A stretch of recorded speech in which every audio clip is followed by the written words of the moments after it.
Ode to a Nightingale by John Keats.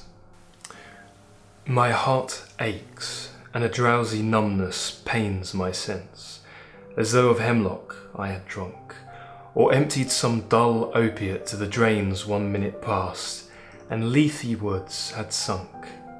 'Tis not through envy of thy happy lot, but being too happy in thy happiness, that thou, light-winged dryad of the trees, in some melodious plot of beech and green, and shadows numberless, singest of summer in full-throated ease. Oh, for a draught of vintage, that hath been cooled a long age in the deep delved earth, tasting of flora and the country green, dance and Provençal song and sunburnt mirth.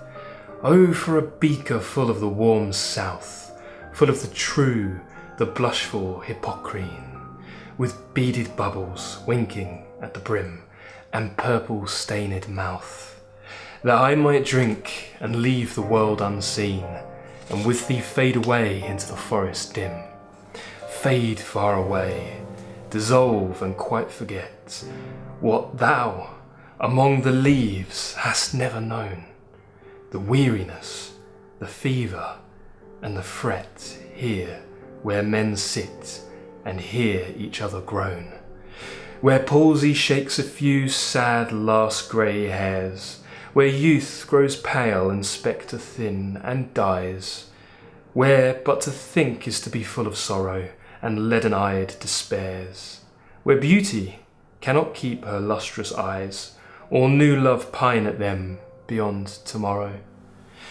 Away, away, for I will fly to thee, not charioted by Bacchus and his paths, but on the viewless wings of poesy, though the dull brain perplexes and retards.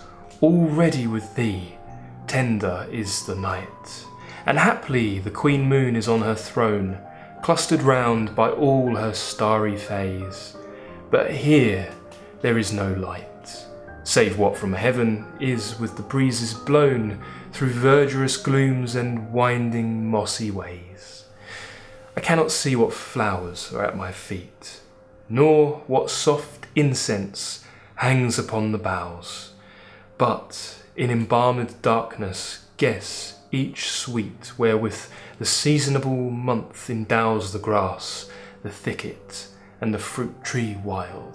White hawthorn and the pastoral eglantine, fast-fading violets covered up in leaves, and mid-May's eldest child, becoming muskrose, full of dewy wine, the murmurous haunt of flies on summer eves. Darkling I listen, and for many a time I have been half in love with easeful death, called him soft names in many a mused rhyme, to take into the air my quiet breath. Now more than ever it seems rich to die, to cease upon the midnight with no pain, while thou art pouring forth thy soul abroad in such an ecstasy.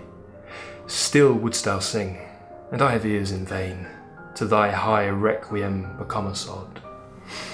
Thou wast not born for death, immortal bird, no hungry generations tread thee down.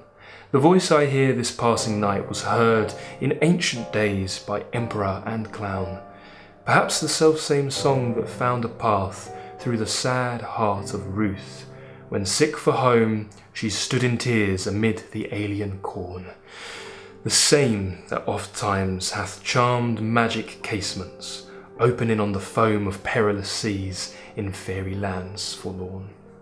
Forlorn! The very word is like a bell to toll me back from thee to my soul self. Adieu. The fancy cannot cheat so well as she is famed to do, deceiving elf. Adieu, adieu. Thy plaintive anthem fades past near the meadows, over the still stream, up the hillside, and now 'tis buried deep in the next valley glades. Was it a vision, or a waking dream? Fled is that music. Do I wake or sleep?